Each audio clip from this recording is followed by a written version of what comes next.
अस्सलामुअलैकुम। तो 9th class आज हम स्टार्ट करेंगे यूनिट नंबर 8 लॉजिक। ये बहुत आसान चैप्टर है, सारा मैंने पढ़ा है और इसके कुछ की पॉइंट्स जो हैं वो मैंने नोट कर लिए हैं, वहीं से मैं आपको समझाऊंगी। बुक में जो है वो काफ़ी सारी थ्योरी है, लेकिन वो थ्योरी ज़्यादातर जो है उसके अंदर जो है वो एग्जांपल्स दी हुई हैं। जो उसके की पॉइंट्स हैं वो मैंने नोट्स बनाए हैं, वहीं से मैं आपको सारा जो बुक के साथ कंसल्ट करते हुए उधर से इसको सारे को एक्सप्लेन करूँगी। और ये बहुत आसान है, इंशाल्लाह आप अगर ध्यान से सुने, सारा लेक्चर पूरा समझें तो आपको भी ये बहुत आसान लगेगा। अब तक जितना भी मैथ्स आप पढ़ चुके हैं उसमें सबसे ज़्यादा इजी टॉपिक जो है वो ये है। इसमें सबसे पहले हमने क्या करना है, अंडरस्टैंड अ मैथमेटिकल, मतलब ये जो लॉजिक होती है इसका क्या मकसद क्या होता है, या ये कहाँ पे यूज़ होती है, या इसके अंदर चैप्टर में हम क्या क्या चीज़ें पढ़ेंगे बेसिकली। तो understand a mathematical statement and its proof, differentiate between an axiom, conjecture and theorem. ठीक है, ये 3 डिफरेंट चीज़ें हैं, ये इनके बारे में भी हम आगे पढ़ेंगे, इनकी डेफिनेशंस पढ़ेंगे। और formulate simple deductive proofs, algebraic proofs that require showing the left hand side to be equal to right hand side. बहरहाल ये सारे जो इसके SLOs हैं, जो ये सारा चैप्टर पढ़ने के बाद हम इस काबिल होंगे कि हम इन सारी चीज़ों के बारे में, मतलब आपको पता होगा सारा कुछ कि हमने ये जो चैप्टर पढ़ा है लॉजिक, ये पढ़ने का क्या मकसद था।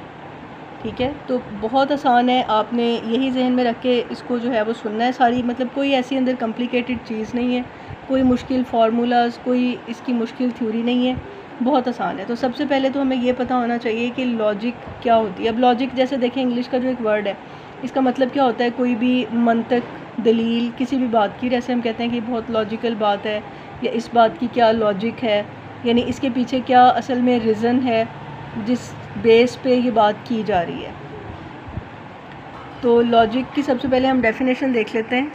अच्छा, अब सबसे पहले तो ये देखें लॉजिक की डेफिनेशन। आप ये यहाँ से ही अपने नोट्स कंप्लीट सारे बना सकते हैं, क्योंकि सारी रिकॉर्डिंग आपके पास होगी, इसको आप सुने और इसको समझें। Logic means reasoning to understand statements. ये मतलब अब देखें, मैथमेटिकली आप लॉजिक की बात करें या आप कहीं भी दुनिया में लॉजिक के बारे में बात करें, तो लॉजिक होती क्या है। लॉजिक का मतलब होता है कि किसी भी चीज़, किसी भी बात, किसी भी ट्रुथ, किसी भी कंक्लूजन को अंडरस्टैंड करने के लिए जो भी रीज़न पेश की जाए, तो यही इसकी डेफिनेशन है कि logic means reasoning to understand statements, check truths and draw conclusions. ठीक है, मतलब लॉजिक हम मैथ में वैसे भी यूज़ करते हैं ना, पीछे जैसे हम कोई क्वेश्चन सॉल्व करें तो हम बता सकते हैं कि यहाँ पे कौन कौन सी प्रॉपर्टीज़ यूज़ हुई हैं, तो वही क्वेश्चन सॉल्व करने के लिए हमारी लॉजिक्स हैं। ठीक है, तो अब लॉजिक की 2 टाइप्स होती हैं। एक होती है induced logic from specific to general, जिसमें हम एक ख़ास रिज़ल्ट से आम की तरफ जाते हैं, और एक होती है deductive logic from general to specific, जिसमें हम एक आम बात से ख़ास की तरफ जाते हैं। अच्छा, फिर ये आपकी बुक में साइड पे हिस्ट्री सारी जो लिखी हुई है उसकी हाइलाइट्स ये हैं कि अरिस्टोटल ने फॉर्मेट दिया था पहले, सबसे जो शुरू में लॉजिक थी वो अरिस्टोटल ने स्टार्ट किया उसको, फिर जॉर्ज बूल ने बूलियन लॉजिक का कॉन्सेप्ट पेश किया, और उसके बाद गॉडल ने मॉडर्न लॉजिक थ्योरीज दी। ठीक है, अब जो लॉजिक ऑपरेशंस हैं, मतलब ये इनकी बेसिक्स हैं, ये बाकी सारा स्टडी वहाँ से करना है, तो उसके लिए हम एक अलग वीडियो बना लेंगे जिसमें हम सारे लेक्चर का थ्रू आउट जो है वो रीडिंग को भी एक्सप्लेन कर लेंगे। लेकिन बहरहाल अभी मैं आपको मेन जो इसकी चीज़ें हैं वो सारी बता रही हूँ। मतलब अगर आपने पूरा चैप्टर प्रिपेयर करना है तो उसके लिए ये जो इसके अंदर सारा कुछ मैं बताऊँगी वो काफ़ी है। अच्छा, अब देखें लॉजिक ऑपरेशंस, यानी हम जब लॉजिक आगे इसके लिए जो है वो कोई टेबल्स बनाएंगे, या जो जैसे भी हम आगे कैलकुलेट करेंगे या जो भी चीज़ें हम फाइंड करेंगे, उसमें आपने ये याद रखना है कि 3 लॉजिक के 3 ऑपरेशंस हैं। ठीक है, एंड, और, नॉट। मतलब ये आपने जहन में रखें कि ये कोई अलहदा से साइंस नहीं है, ये सारी वही चीज़ें जो आप हर साइंस में यूज़ आपने की होंगी, ज़ाहिर है, जिस तरह आपने बायो में भी पढ़ा है, ये सारा कुछ आपने फ़िज़िक्स में भी पढ़ा है, आपने ये सारी चीज़ें जो हैं ये हर जगह पे आप जो है इनको पहले से भी यूज़ कर चुके हैं। तो लॉजिक ऑपरेशंस 3 होते हैं। एंड यानी एक चीज़ है और उसके साथ ये दूसरी भी है। ठीक है, और या यानी एक चीज़ या ऐसे है या फिर ऐसे है, और एक है नॉट कि अगर ऐसे है या ऐसे नहीं है। मतलब अगर बारिश हो रही है, एक स्टेटमेंट ये है, दूसरी इसके जो है वो इन्वर्स स्टेटमेंट क्या होगी कि बारिश नहीं हो रही। ठीक है, तो ये इस तरह से देखें, जैसे ये एक एग्जांपल से हम इसको एक्सप्लेन कर सकते हैं तीनों को। अगर बारिश हो एंड छतरी हो तो भीगेंगे नहीं। ठीक है, ये मतलब अब क्योंकि हमने यहाँ पे एंड यूज़ करना है ना, अब हम इंग्लिश मीडियम में या वैसे भी इसको पढ़ रहे हैं तो एंड, अगर बारिश हो एंड छतरी हो तो भीगेंगे नहीं, यानी बारिश हो रही है, स्टेटमेंट है ट्रू है, और साथ में दूसरी स्टेटमेंट ये एंड के साथ जुड़ गई तो भीगेंगे नहीं। अब ये स्टेटमेंट आगे देखनी है फॉल्स है या ट्रू है, इसको हम आगे एक्सप्लेन करेंगे। ठीक है, फिर और का यूज़ इस तरह से, अगर मेरे पास पेंसिल और पेन हो तो मैं लिख सकता हूँ, यानी पेंसिल या पेन हो तो मैं लिख सकता हूँ। दूसरा ये कि अगर आपके पास जो है वो झूठ, कोई बात जो है वो झूठ नहीं है तो वो सच है, अगर वो सच नहीं है तो वो झूठ है। ठीक है, नॉट झूठ इज़ इक्वल टू सच, नॉट सच इज़ इक्वल टू झूठ। एंड के लिए क्या होगा कि दोनों शर्तें पूरी होनी चाहिए, यानी कोई भी चीज़ जब हम और लगा रहे हैं दरमियान में एंड लगा रहे हैं तो उसका क्या मतलब है कि हमारी दोनों कंडीशंस पूरी होंगी, यानी बारिश हो और छतरी हो तो भीगेंगे नहीं, और दरमियान में आएगा तो दोनों कंडीशन उसके लिए होनी चाहिए। अगर और है तो उसके लिए कोई एक भी कंडीशन हो तो ठीक है। ठीक है, तो ये तीन जो हैं ये लॉजिक के बेसिक ऑपरेशंस हैं, इनको आपने याद रखना है। हम आगे इनके जो सिंबल्स हैं वो क्या होते हैं। एंड का सिंबल होता है ये हम पहले यूज़ कर चुके हैं प्रॉपर्टीज़ में जब हम सेट्स लिखते थे तब भी। और का सिंबल क्या होता है, ये वाला, और नॉट का सिंबल होगा ये। ठीक है, नॉट के लिए वर्ड यूज़ हुआ है यहाँ पे निगेशन। अच्छा, ये देखिए मैं आपको यहाँ पे ये सारी ये बता दूँ कि स्टेटमेंट जैसे लिखा हुआ है कि कोई भी हमारे पास एक स्टेटमेंट होती है वो ट्रू हो सकती है या फॉल्स हो सकती है। ठीक है, तो ऐसे ही उन्होंने जो यहाँ पे सारा दिया हुआ है ना, ये स्टेटमेंट की डिफरेंट उन्होंने एग्जांपल्स आपको दी हुई हैं। जैसे स्टेटमेंट है for a non zero real number x and integers m and n we have, ये हमने प्रॉपर्टी पढ़ी हुई है, तो ये स्टेटमेंट तो ट्रू है। The sum of measure of the interior angles of a triangle is 180 degree, ये भी स्टेटमेंट ट्रू है। तो इस तरह से स्टेटमेंट्स होती हैं, इनकी डिफरेंट टाइप्स होती हैं, कोई ट्रू हो सकती हैं और कोई फॉल्स हो सकती हैं। अभी जो मैंने आपको लॉजिकल ऑपरेशंस के बारे में बताया वो मैंने आपको ये बताया कि हमारे पास जो इसके बेसिक जो ऑपरेशंस हैं वो क्या हैं, नॉट एंड और, यानी साइंस ये वाले हैं। इसके अलावा हम अंदर आगे यूज़ करेंगे ये वाला साइन, ये इम्प्लॉयज़ दैट का साइन है, और जब ये वाला साइन होगा जिसमें दोनों तरफ एरो है तो ये है is equivalent to if and only if. ठीक है, मतलब सिर्फ और अगर सिर्फ, यानी सिर्फ इसी फॉर्म में या इसी सूरत में। तो ये लॉजिकल ऑपरेशंस हैं। अब ये जो उन्होंने सारे यहाँ पे हमें साइंस दिए हैं, इनकी उन्होंने ये सिंबल्स की ही एक्सप्लेनेशन आगे दी हुई है। नेगेशन, तो इसमें उन्होंने यही बताया हुआ है कि अगर पी जो है वो कोई स्टेटमेंट है, यानी एक पूरी स्टेटमेंट को हम कहते हैं पी, तो उसकी नेगेशन क्या या उसकी नफ़ी क्या होगी, उसके साथ ये वाला साइन लगा के नेगेशन का पी। तो अब हमारे पास क्या होगा कि अगर पी ट्रू है तो उसकी नेगेशन फॉल्स है, यानी अगर एक स्टेटमेंट ट्रू है कि बारिश हो रही है तो बारिश नहीं हो रही फॉल्स होगी, अगर बारिश नहीं हो रही ट्रू है तो इसका मतलब है बारिश हो रही है फॉल्स होगी। उसके बाद कंजंक्शन जो होता है, conjunction and, the conjunction of two statements p and q is symbolically written as, ये पी एंड क्यू, ये मैंने आपको पहले बताया है कि ये इसका साइन है, और ये कब कंसीडर्ड होगा ट्रू, जब दोनों में से जब दोनों ही स्टेटमेंट्स ट्रू होती हैं। ठीक है, और आ रहा है तो इसका मतलब है कि P और Q दोनों ही ट्रू हैं, तो ऐसी सूरत में हमारा जो सारा कंक्लूजन होगा वो क्या होगा, ट्रू होगा। अच्छा जी, ये इसके बाद अब देखें, जैसे ये एग्जांपल में आप इसको समझ लें, whether the following statements are true और false, Lahore is the capital of the Punjab and Quetta is the capital of Balochistan.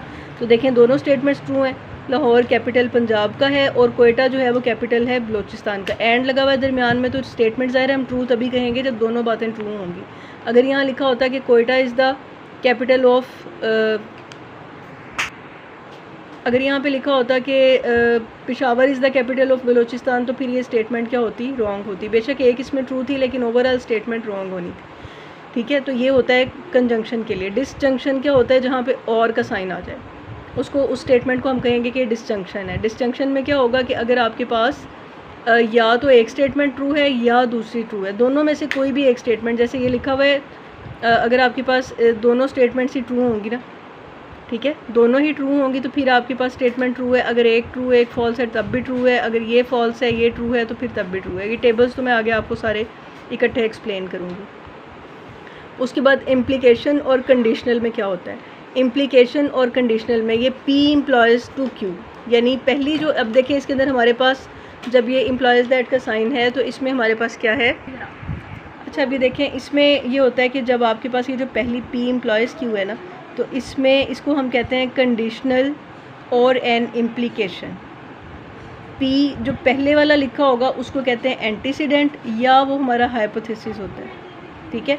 और क्यू जो होता है उसको कहते हैं कॉन्सिक्वेंट, या वो हमारा कंक्लूजन होता है, ठीक है। हाइपोथेसिस हमारा एक मफरूज़ा और कंक्लूजन जो हमने उससे रिज़ल्ट निकाला है। तो अब इन सिचुएशंस में क्या होगा, इनमें आपने ये देखना है कि अगर आपका हाइपोथेसिस यानी पहले वाली वैल्यू ट्रू है और उसका कंक्लूजन भी ट्रू है, तब तो डेफिनेटली हमारा जो ओवरऑल रिज़ल्ट है वो ट्रू है। अगर हमारा हाइपोथेसिस ट्रू है लेकिन जो कंक्लूजन निकला वो फॉल्स हो गया, तो ऐसी सूरत में ओवरऑल डिसीजन हमारा क्या होगा कि ये फॉल्स था सब। अगर हमारी जो है वो हाइपोथेसिस फॉल्स है लेकिन सारा कोई एक्सपेरिमेंट्स करने के बाद हमारा रिज़ल्ट जो है वो ट्रू आ जाता है, तो हम फिर भी इसको ट्रू कहेंगे। और अगर दोनों चीज़ें ही फॉल्स हैं, यानी जो हमारी हाइपोथेसिस है वो भी गलत था, जो रिज़ल्ट आया वो भी गलत है, तो ओवरऑल तो ये सब कुछ ट्रू हो गया, ठीक है। इसमें कुछ भी जो कुछ झूठ नहीं है कुछ भी, तो फिर ऐसी सूरत में भी ये ट्रू होगा, ठीक है। तो जब इम्प्लिकेशन आएगी तो उसमें हम सिर्फ ये देखेंगे कि अगर हमारी पहली वाली स्टेटमेंट ट्रू है और बाद वाली फॉल्स है तो फिर ओवरऑल फॉल्स है, अदरवाइज़ वो सब ट्रू है, ठीक है। इसके लिए आप एग्ज़ाम्पल इस तरह से ले सकते हैं, जैसे यहाँ पे उन्होंने भी दी हुई है, यही वाली एग्ज़ाम्पल है कि if person A lives in Lahore, अगर एक पर्सन ए जो है वो लाहौर में रहता है, then he lives in Pakistan, तो फिर डेफिनेटली इसका मतलब है कि वो पाकिस्तान में रहता है, क्योंकि लाहौर पाकिस्तान में है। मतलब ये स्टेटमेंट अगर पूरी ये स्टेटमेंट जो है वो इस तरह से अपनी इम्प्लिकेशन के साथ ट्रू है कि if a person A lives in Lahore then he lives in Pakistan if the antecedent is false. मतलब फ़र्ज़ करें कि इसमें से पहली सिचुएशन गलत हो जाती है कि पर्सन लाहौर में नहीं रहता, ठीक है। he may still in be living in Pakistan, तो फिर भी ज़ाहिर है वो पाकिस्तान में हो सकता है रह रहा हो, क्योंकि लाहौर के अलावा भी तो पाकिस्तान में बहुत सारे मतलब शहर हैं, जगह, गांव, सब कुछ है। तो अगर वो लाहौर में नहीं रहता लेकिन पाकिस्तान में रहता है, यानी हाइपोथेसिस तो गलत है, बट आगे उसका जो कंक्लूजन है वो ट्रू है कि पाकिस्तान में रहता है, तो फिर भी ओवरऑल स्टेटमेंट ट्रू है। We have no reason to say that he does not live in Pakistan, मतलब लाहौर में नहीं रहता तो कोई हमारे पास रीज़न नहीं है कि वो पाकिस्तान में नहीं रहता। We can not therefore say that the conditional is. अच्छा, तो ये देखें, ये हमारे पास जो कंडीशन अभी हमने पढ़ी कि अगर we can not therefore say that the conditional is false, so we must regard it as true, यानी अगर वो लाहौर में नहीं रहता तो स्टिल पाकिस्तान में रह सकता है। Similarly when both the antecedent and consequent, यानी हमारा हाइपोथेसिस और कंक्लूजन, या जो एंटीसीडेंट और कॉन्सिक्वेंट यानी फर्स्ट स्टेटमेंट और सेकंड स्टेटमेंट अगर दोनों ही फॉल्स हैं, तो तब भी हमारा जो कंडीशनल होगा under consideration are false, then is no justification for quarrelling with the statement, ठीक है।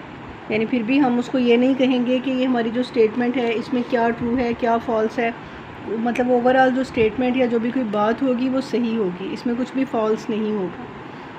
उसके बाद ये आगे हम पढ़ेंगे बाय कंडीशनल। बाय कंडीशनल देखें, जैसे कंडीशनल थी उसमें ये एरो एक साइड पे था, तो बाय का मतलब भी टू जहाँ भी आएगा वहाँ पे दो के लिए यूज़ होगा, तो अब ये इसका साइन जो है वो दोनों तरफ है। तो अब दोनों तरफ की ही कंडीशंस जो हैं वो हम यहाँ पे यूज़ इसमें करते हैं। यानी जो बाय कंडीशनल होता है ये इसको हम पढ़ते हैं पी इफ़ क्यू, तो ये डबल एफ़ जहाँ पे लिखा होता है इसका मतलब होता है इफ़ एंड ओनली इफ़, ठीक है। तो अब इसका ट्रूथ टेबल कैसे बनाएंगे वो भी सारे आगे जो है हम इकट्ठे बनाते हैं ट्रूथ टेबल्स। और एक हम इसमें कंडीशन पढ़ेंगे conditionals related with the given conditional, ठीक है। तो ये बहुत मज़े की चीज़ है। अब हम इनके सारे के सारे ये जो 6 हमारे पास हैं 6 टाइप्स के ट्रूथ टेबल्स बनाते हैं। तो उन ट्रूथ टेबल बनाने से पहले अब आपको क्या क्या चीज़ें रिमाइंड में करवा दूं कि हमने जो है लॉजिक ऑपरेशंस जो थे हमारे पास एंड और नॉट, और एक हमने ये इम्प्लिकेशन जो पढ़ी है, ये चीज़ें हमने जहन में रखनी है, ठीक है। तो ट्रूथ टेबल बनाने के लिए हम उनसे ही जो है वो हम कंसेक्टिवली चलते जाएंगे, और बाद में जब हम एंड पे इसको बनाएंगे ये वाला जो conditionals related with given conditions हैं, तो ये वाला टेबल फिर हम लास्ट में बनाएंगे। इससे पहले जो सारे टेबल्स हैं उनको हम ड्रा कर लेंगे, ठीक है। तो उसके लिए आपको मैं एक नेक्स्ट वीडियो में सारा कुछ एक्सप्लेन करूँगी। ट्रूथ टेबल्स जो हैं वो इससे अगली वीडियो में आप देखेंगे।